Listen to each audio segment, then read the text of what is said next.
Welcome back to Happily Booked, the bookcast where two kindred spirits believe that the pursuit of happiness is similar to reading good books and being able to talk about them.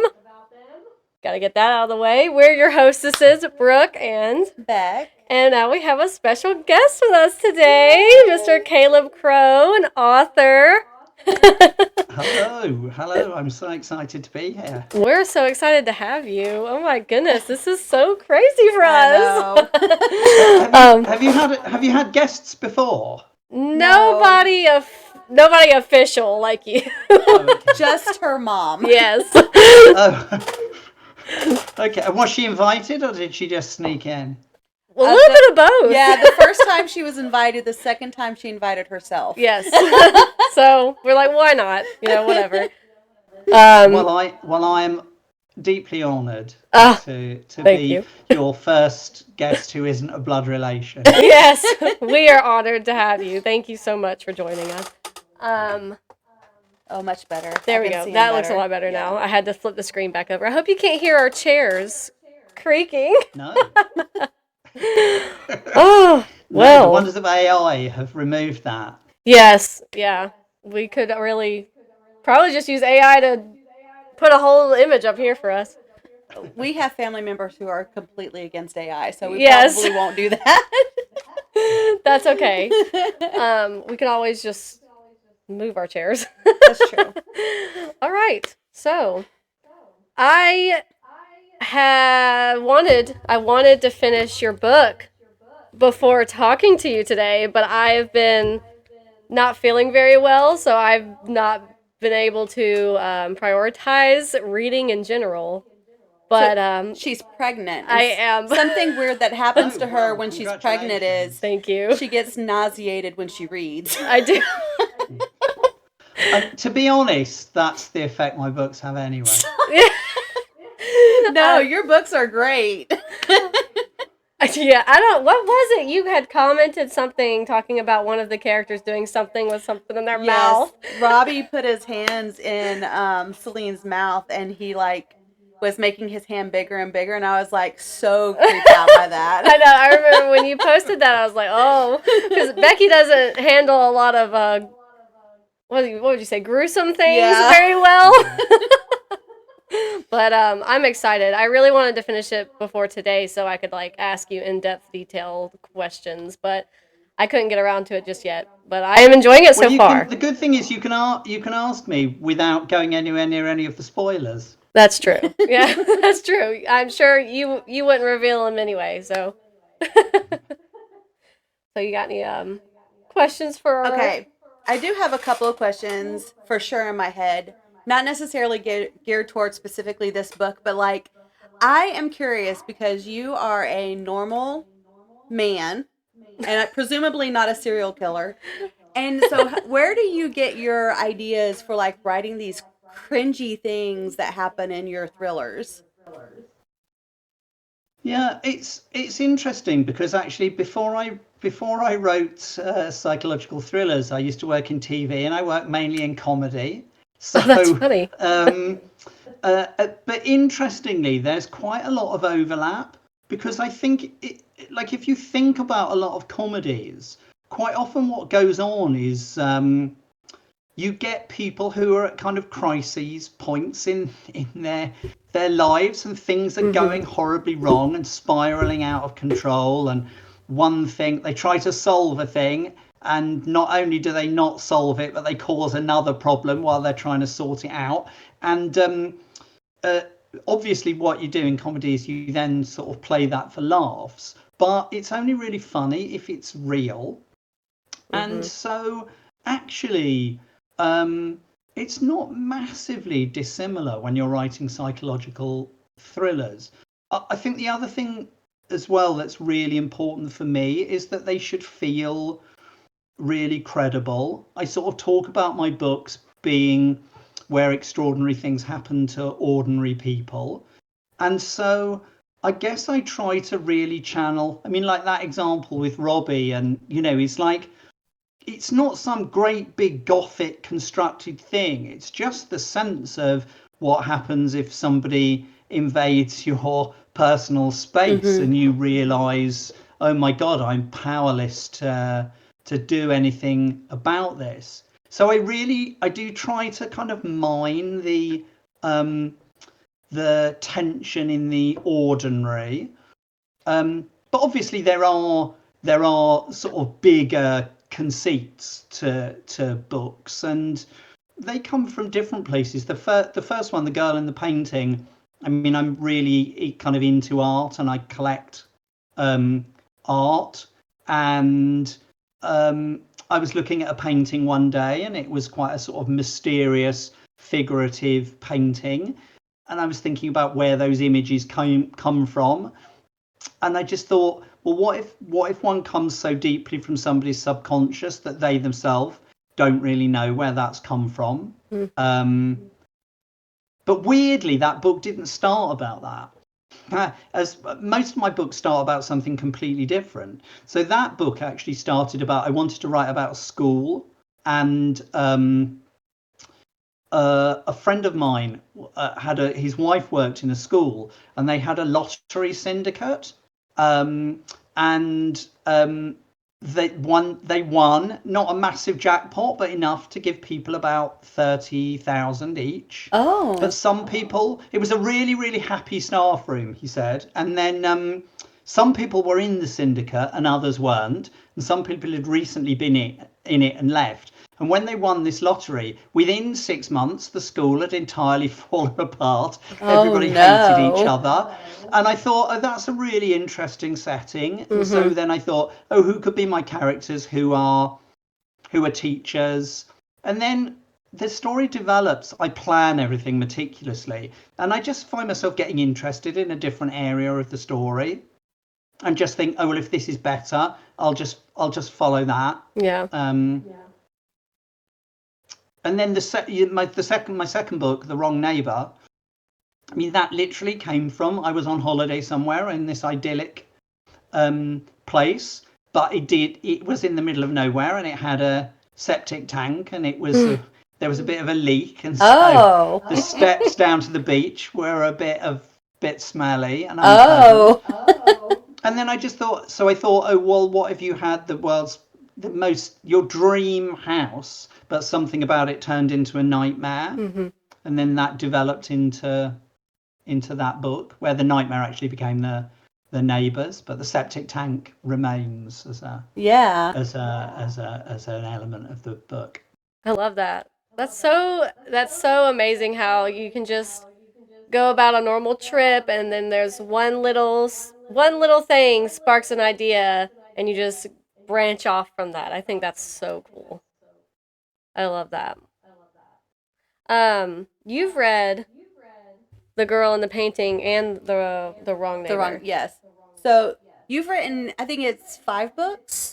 5. Well, I've written 6, but 5 have been published. Nice. That's great. The 6th one is raring to go. And it's the 6th one. I mean, the 5th one is The Family Secret.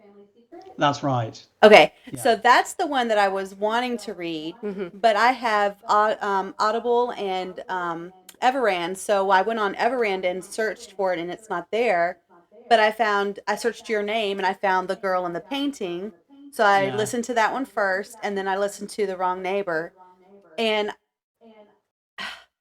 the twist in The Wrong Neighbor is like more spectacular, I think, than the twist in The Girl in the Painting. But I think I did like The Girl in the Painting better, only because I liked Celine's character better than, I don't remember her name, but the girl in Megan. Megan.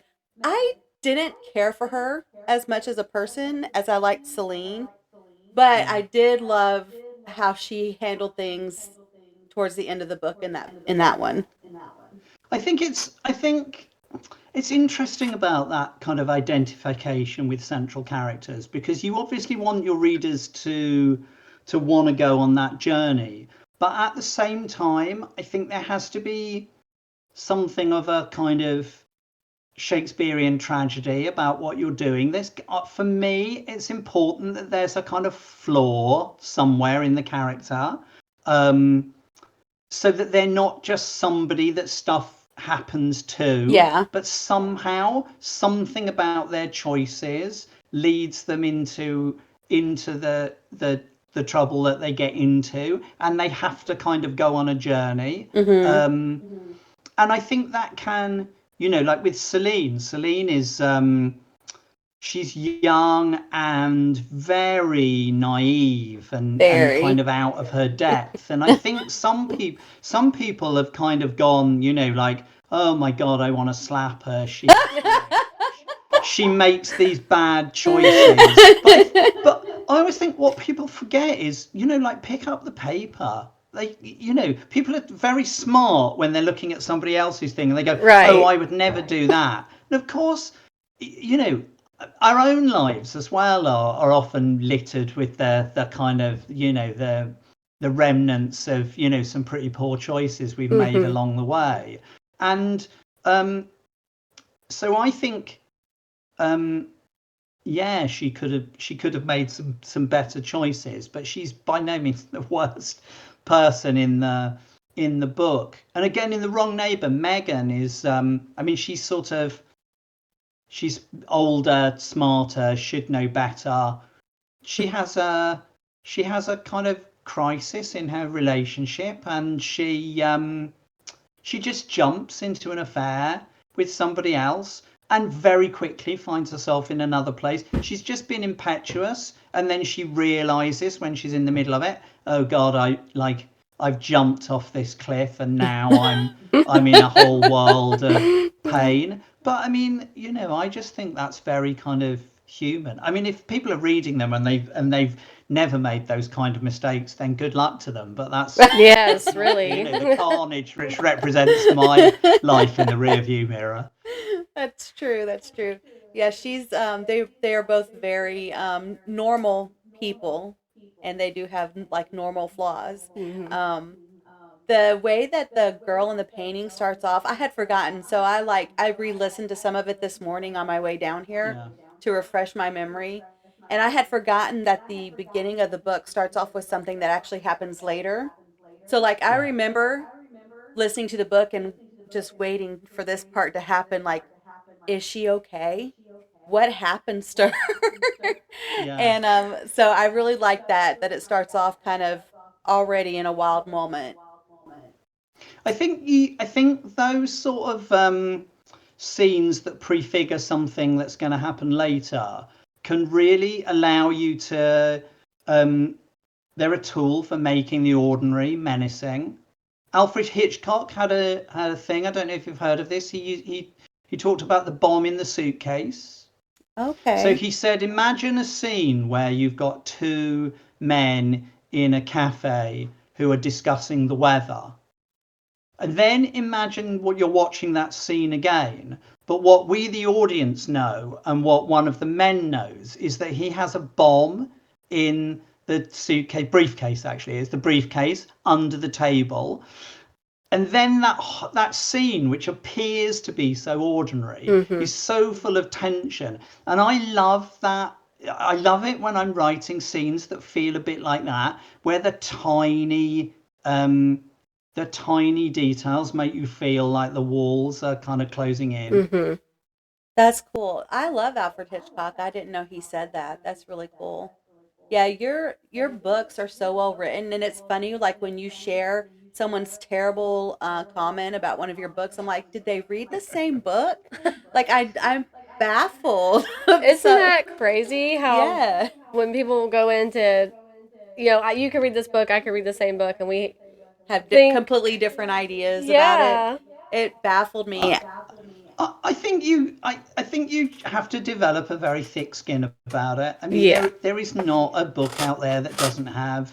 I mean, I'm happy I get a lot of 5-star reviews, but I get 1-star reviews, and everybody gets 1-star reviews. There's a jokey post that I do where I do like Goodreads ratings for things like War and Peace and Anna Karenina and Moby Dick, and then my books rate higher than theirs. And it's like I'm not by any means claiming to be better than Tolstoy or Melville, but it just is like not everything is for everybody. Yeah. Right. And actually sometimes it really amuses me. I mean, that thing you say about me posting bad reviews, I mean, some readers don't like it. They get very twitchy and think, oh, you've gone into readers' spaces, or you're posting a bad review because you just can't, like grow up and get over it. Whereas actually, Goodness. like sometimes I just think they're really funny. There was a review once that somebody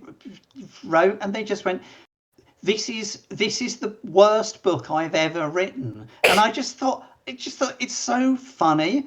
There's a lot of books out there that they'd read a lot. Mine was the worst. It was Right. kind of like, like a prize, really. It's just amusing to me. Yes. And of course, it's fine if people don't like the books. That's, like absolutely fine. Don't finish them. Don't read them. Don't read any more. Don't recommend them. It's not for you. Read something else. Hopefully, the people who like it outweigh the people who dislike it. Yeah. I think they probably do with your books. Probably do. The twist at the end of The Girl in the Painting was so fun because I loved how it went back and forth between all of a sudden you're jumping from what's happening to the future and then back to that night and then back. So at first I was confused because I was listening, I wasn't reading it. And then when I realized what was happening, I was like, oh, okay. So in one sense, I already knew how it ended, but I was still waiting on the completion of the ending. And that was really cool. I liked that. Oh, good. Yeah, it's. I mean, I quite like. I'm new enough that I can sort of try to play around with a few things structurally and try to solve things. Like that book. I don't know. I mean, I wrote that book. It was all written in the third person, and then my second book, I actually wrote a third of it in the third person, and I thought, actually, no, I want to get closer to the protagonist, and so I wrote it in the first person. I don't think that one's got any time jumps in the same way. But then my second book is written first person. This is Never Let You Go, and that's two timelines 10 years apart, written by the same person. And so that's really interesting because the voice has changed and you're reading these scenes in the past with the benefit of knowledge of what's going to happen to her in the future. Oh, I need to read that one. That sounds really interesting. Yeah, I mean, the thing about twists as well. I don't know. I mean, like, do you really like twists? Do you really want to be like, oh, I didn't know where this is going? Yes. I don't like to. I mean, I like to figure stuff out, but if I think I've got it figured out and then that twist comes, I'm like, oh, and it really I never blows saw you that out of the coming. park. That's really, I like that. I think that's the holy grail. The third one sort of is not as twisty. It's it's much more a sense of the inevitable closing in, and I really really like it. I really like it as a book, and I really like some of the writing. But that puts some people off. I mean, some of the people who like myself, they really like that. That's their favorite book. But other people are like, well, I knew what was going to happen from early on. They say like somehow they've solved it. Well, I mean, you haven't solved it. I kind of let you know that. Right. You led them to sort of be able to pick things apart to kind of decide what might be happening. Yeah, pretty much. I mean, the book wasn't about finding out like who done it. The book really was about tracing this character who she didn't know really as much as we did because of what she'd experienced. I'm being a bit vague about it because I don't want to give anything away. But anyway, no. I mean, I sort of learned my lesson a bit from that because a lot of people just went, oh, I knew what was going to happen. I thought, oh, all right, I'll try and write something where you don't know exactly what's going to happen. Yeah, but I also think that's kind of a weird thing to say, like, because sometimes books are so good, like you reread them, and don't you know what's going to happen when you reread it? So, like, what's the complaint really with that? Yeah. I know it is really interesting. I mean, again, going back to comedy, I think that's also really interesting. Like Mhm. jokes are surprises, but look how popular Friends is. I mean, like Right. people watch the same episode of Friends 10 times. Yes. Uh, The surprise is not ultimately the thing that is most rewarding about something that's kind of well crafted, I think. Right. mhm. That's my argument anyway. Well, I think I might have to read that one next. That sounds very interesting. It really does. The twist with the wrong neighbor. When I wrote about it on Facebook, or maybe it was when I what's it called, reviewed it for you. Yeah. I think I wrote this that um, there's actually multiple twists. I feel like in that one, and so like you just think something's about to happen, and then oh, that's kind of crazy because I thought that this was going to happen with this character, and no. And then I thought that like someone else was going to be the one who dealt with the situation, but it was a different character who did in the end. Yeah. And it was just so interesting. And then even with that last twist, the fact that the second person in the other house was actually like knew everything that was happening all along when you thought that they were in the dark. It was Yeah. like there was like multiple twists in that one for me, and I loved that. Because I felt like every 5 minutes I was getting a twist. I love that too. That's Yeah. good. I mean, it's interesting because some of that, I mean, like I plot really, really carefully. So the books are on, the books are about 75,000 words long, but I don't start writing until I've got an outline, and the outline's probably 25,000 words long, Oh wow. all broken down into parts and Mm-hmm. Right. chapters and all of that sort of stuff. But even so, as you go on, things come up and sort of surprise you. Like in The Wrong Neighbor, the neighbors from hell are Ron and Jackie, who are two of my favourite characters to have written. Really, they're sort of blackly comic. They're so awful, but they're quite funny, and I think you wouldn't want to be in a room with them, but you can No. kind of enjoy them, I think. But Jackie, I didn't really know what Jackie was going to be like until I started writing her. And like I've never really said this about any other character. When I've heard authors go, "Oh, I just hear their voices and they take me off on this journey," I've thought, "Oh yeah, right, yeah." But actually, with Jackie, she just sort of developed on the page, and I was having so much fun with her. I just wanted to keep writing her. She was like an actor who sort of kept stealing the scene, really. Yes. So her part grew in the book, and I sort of I have fantasies about revisiting them as characters at some point in the future. That's fun. Okay, so what is like your favorite book that you've written so far? Which one of the 6 is your favorite? Yeah, do you know, happily so far, it's always been the last one that I've written. I feel like it's a craft, and I feel like I'm getting better at it. So, so the last one that was published is The Family Secret, and that the idea for that actually came from a friend of mine. It's all set in this like idyllic world, this beautiful, all these people live in this lovely community in these converted barns in the middle of the Cheshire countryside. And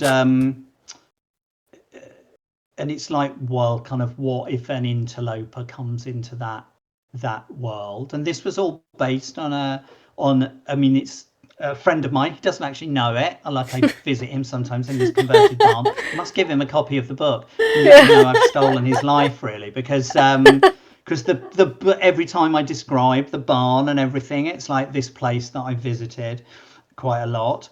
And he told me a story about like a neighbor who rented out one of the other farmhouses, and this person was really, really nice, like really pleasant. They all used to have dinner parties. This person would come to the dinner parties, but would always make an excuse when it was their turn to host. And then one night there was like all this kerfuffle and these police helicopters and all of that. And anyway, these people had disappeared completely. They'd been there about 6 months. They disappeared completely. They'd been renting the place. They'd entirely gutted it and set it up as a cannabis farm. No. Inside this, I mean, like, extraordinary. Oh my gosh. He told me the story years and years and years ago. And then when this book started with a different idea. It started with it's basically got somebody who gets ill and they need somebody who's genetically close to them, and they discover a long lost relation because of that. But then these two stories kind of overlapped. I had this setting, and then I just went, oh, actually that'd work really well. They sort of like, you know, the maggot in the worm kind of thing in this story. So anyway, yeah, so that one I really, really like. And then the one I've just written, I really, really like as well. That's a proper, there's about 6 different people who might have done something and you'll never guess who it was. Oh, that sounds fun. Man. I defy anybody to guess the ending of that. Right. Well, her mom, Tracy, has read The Girl in the Painting. Yeah. So I feel like if she reads the newest one, that whenever it is released, that she'll definitely be trying to find out. She will. I can't help it. I always have to throw out theories too, and sometimes they are so outlandish. And sometimes they're right, but a lot of the times they are very far-fetched, and I know they're far-fetched and not going to be. She'll tell me sometimes what she's thinking, and I'm like, okay, Brooke. Yeah, like that's a crazy idea. I think that's good, though. I mean, I deliberately write short chapters, so my books have got about 55 chapters, and so, you know, and I try to have a little mini hook at the end of each one that really makes you feel, well, what is going to happen next? You know, pushing forward. How are we going to solve this and stuff? So I think naturally it should be sparking things in your brain of, well, maybe he did it, or is she going to go over there? So hopefully I keep wrong footing you. Yeah. The direction that we go in should be have already been planted in the book. You know, we shouldn't suddenly discover something, you know, that comes out of the middle of nowhere. Those kind of books hooks I hate. Yeah. I was actually thinking about that earlier when I was re-listening. I remembered something in The Girl in the Painting where she finds the earrings in Robbie's room that aren't hers. And it's so funny because I feel like, knowing now, that was like a red herring. But like, you're going, okay, so what's going to happen with these earrings? Yeah. Who do they belong to? Yep.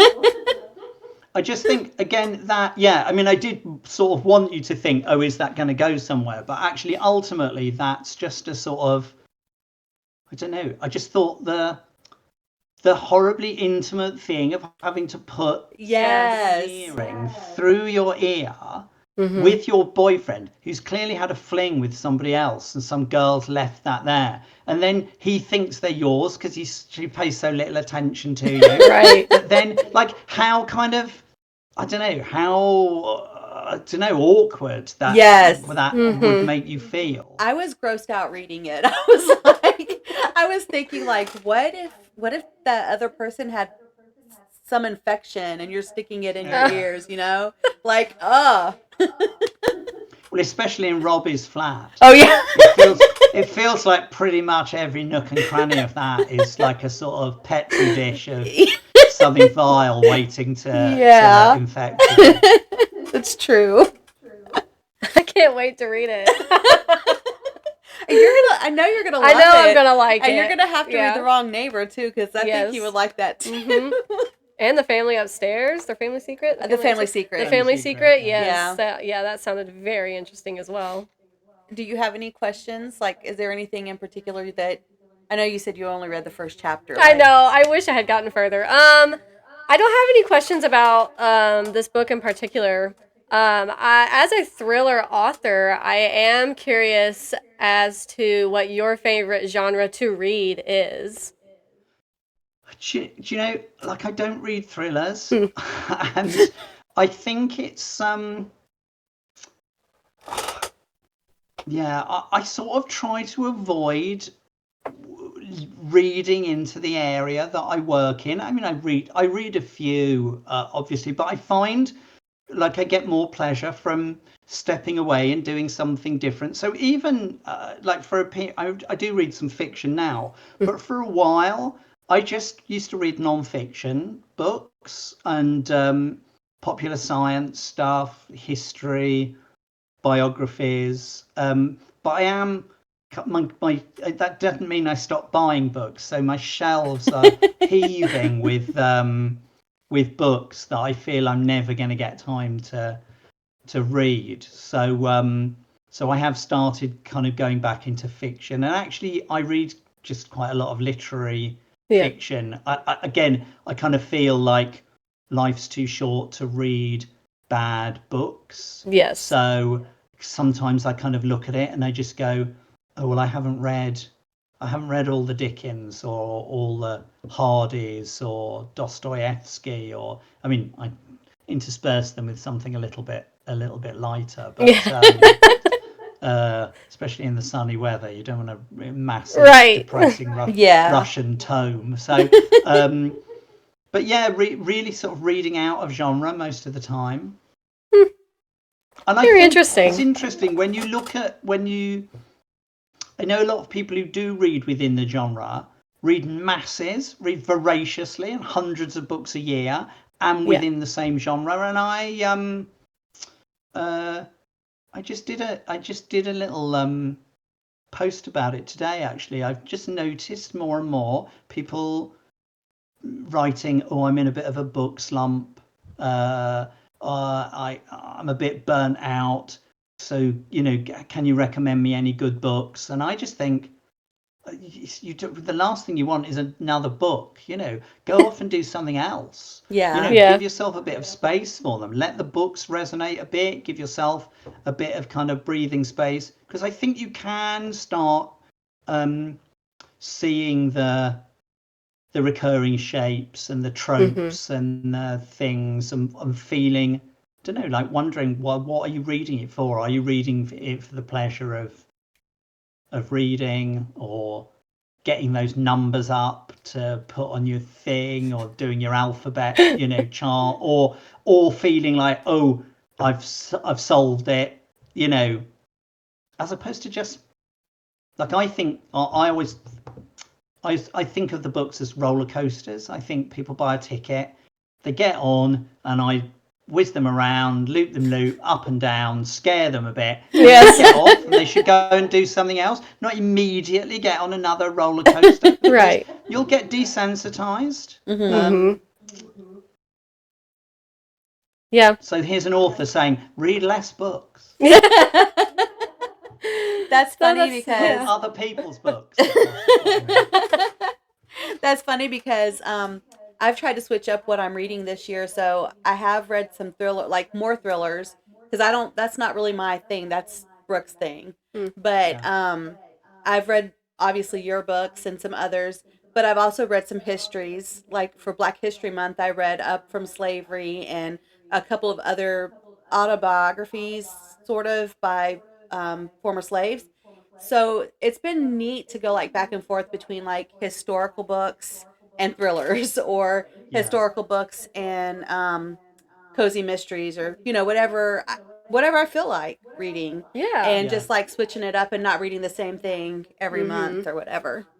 Yeah, I think it'd be like if you lived in a town and it had 100 great restaurants, and you just went to the same one every night and ordered the same thing. It's like, it's great. You like it, but Right. what have you not yet discovered that Hmm. you might like as much?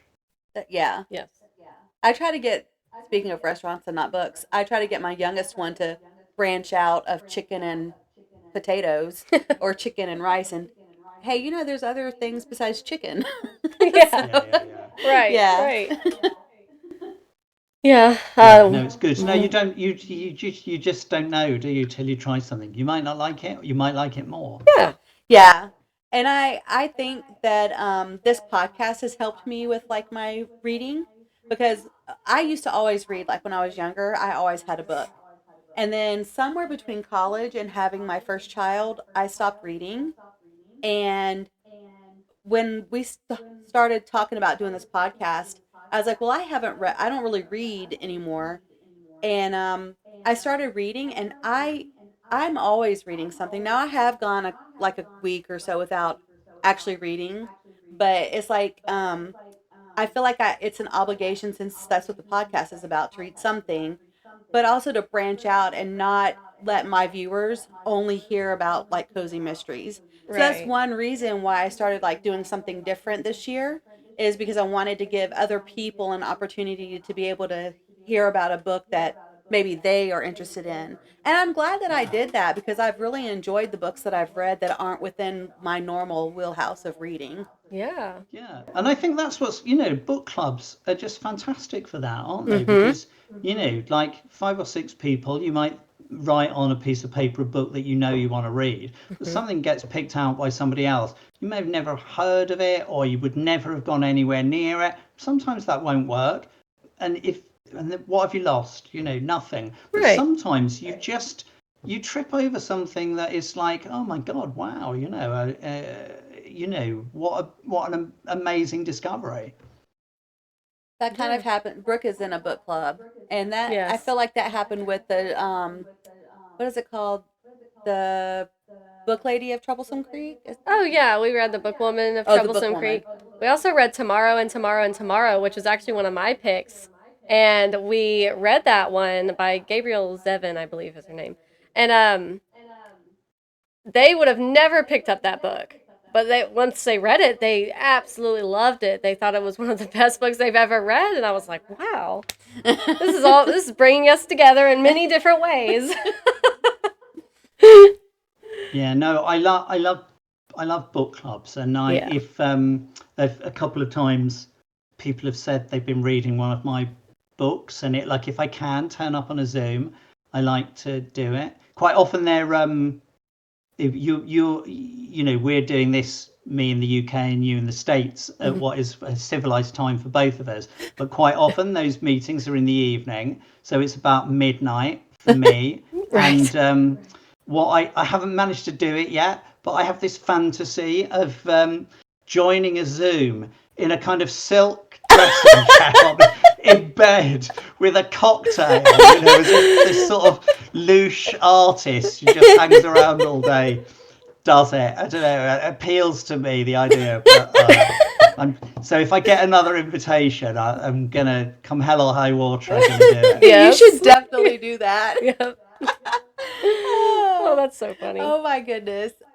I I don't know of anything else I further want to ask or say because I don't want to give away too much of the books, but I just think everyone should definitely read The Girl in the Painting if you like thrillers.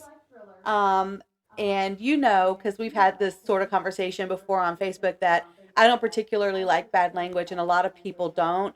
However, I still have read them, both of them, and I'm planning to read more. And I think that everyone should give it a try and give Caleb a try, unless you just really Well, don't want to. do you know what? In your honor, I went through my books and I did a word count for the number of f bombs dropped per book, and you will be pleased to hear that you're already over the bump in the road. Because the girl in the painting has 34. Uh That's huh. only one every 10 pages, Right. so that's not too bad.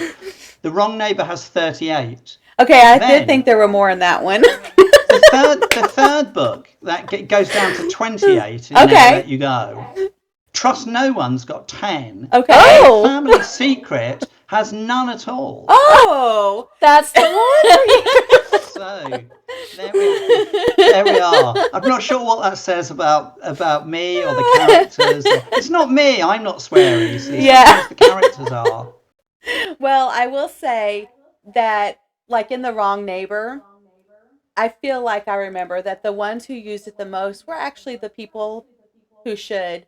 I didn't like that Celine I'm pretty sure Celine cussed some. And it just feels weird and awkward to hear someone who's like the protagonist using bad language like that. I know people cuss. Yes. But I was just like, I remember being shocked the first time I heard it, and I was like, did I hear that? Well, thank you for sticking with it. Of course. Not letting it put you off. Well, I've learned my lesson, and I'll be a good boy from now on. You're so funny. You write how you want to write. Clearly, people are not that bothered by it. And she's gonna read it regardless. I am gonna read it regardless. But your writing is so good. Like I can't let that like deter me Right. from. And I feel like too that it's easier when you physically read that to skip it. Yeah, to like breeze past it. But if you because don't I'm like listening to it, like I'm forced to hear it, and it's like, oh. Yeah, it is interesting. I mean, I struggle listening to audiobooks. I really don't enjoy them, and I think there is this. I mean, I know there's a big debate. You know, are audiobooks reading? Although people get very sensitive about it, I completely understand why people consume them in that way. And good luck to everybody. It's a personal taste thing. For me, just the experience of it is so completely different, and I feel I feel like it's being mediated by somebody else, and I feel quite distant from the material. You know, as opposed to when I read a book physically, which I don't know. I feel I just get sucked into that world. Yes. But certainly, I think things can be jarring.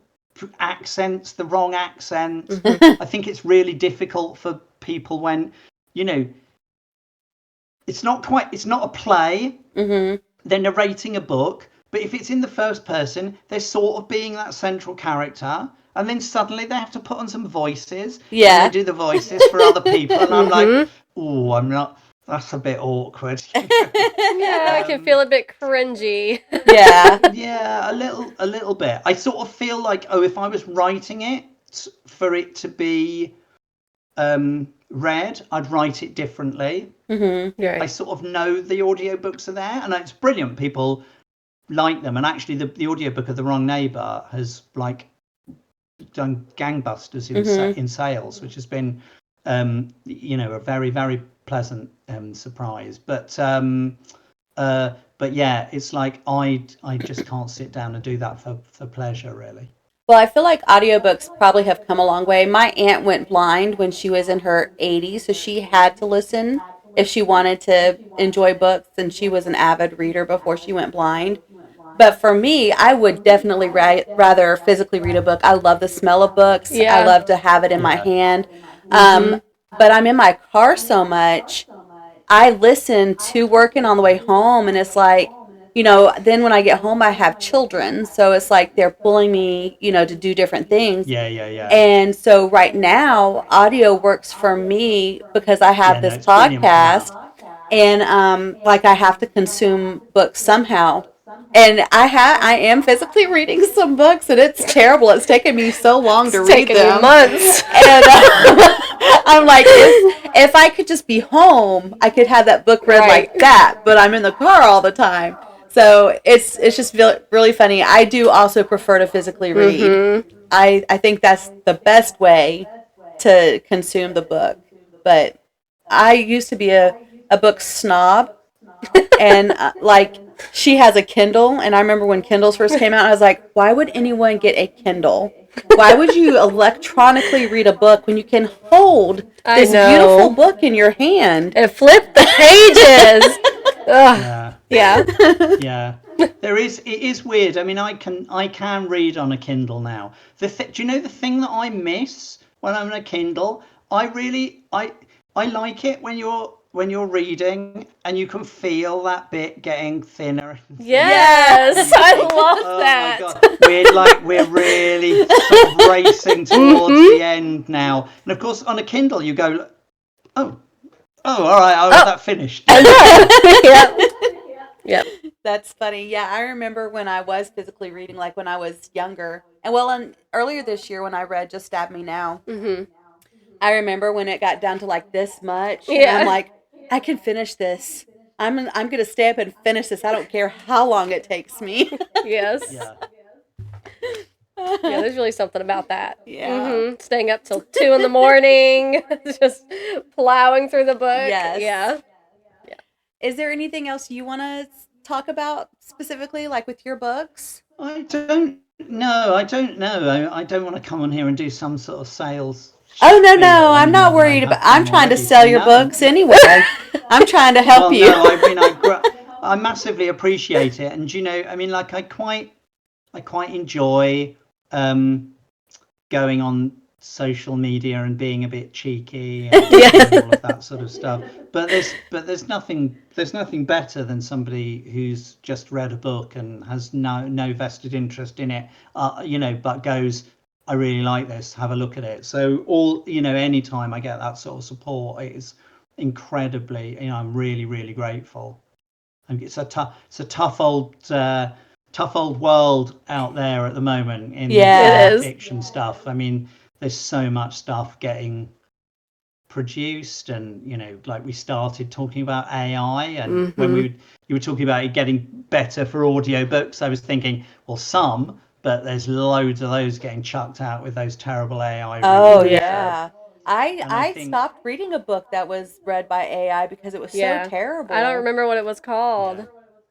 Yeah. Yeah. And there's definitely, it's definitely crept, into, you can just, I don't know, you can spot there's quite a lot of it out there now, in the writing as well, which is depressing, really. And it's really sad, I've seen some authors post about it. It's really sad that you guys have to fight with AI, to get a read. Yeah. Because the AI stuff is not really that good. And definitely when they read, it takes away income for a person who's normally reading it. The books that are written by AI, A, they're trash, and B, they take away from someone else who actually worked really hard to Right. get money for their book. So like I understand that everyone's saying AI is really good. I'm trying to figure out why it's what aspect of it is good I for know. people. But I really hate that it's kind of taking away jobs from people, or taking away different things from people. And I think one thing about like doing this podcast, when I come across a book that's AI and I'm like, oh, don't read that book. I think Right. that Yes. helps some, because then people know, hey, don't listen to that. It's not good. It's not even written by a real person.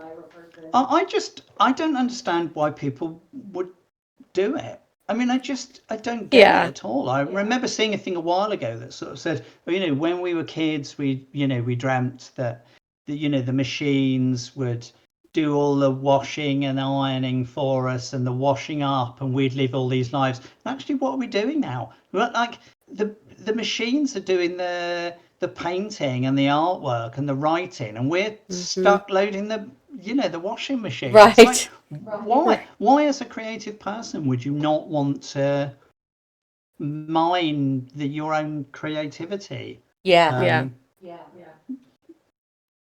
Weird. Not, it's not for me, but it's coming, isn't it? Yeah. Like King Canute trying to hold back the waves. It's pointless. It's too late. Yeah. It's already here. Well, hopefully we'll find a way around the challenge of AI.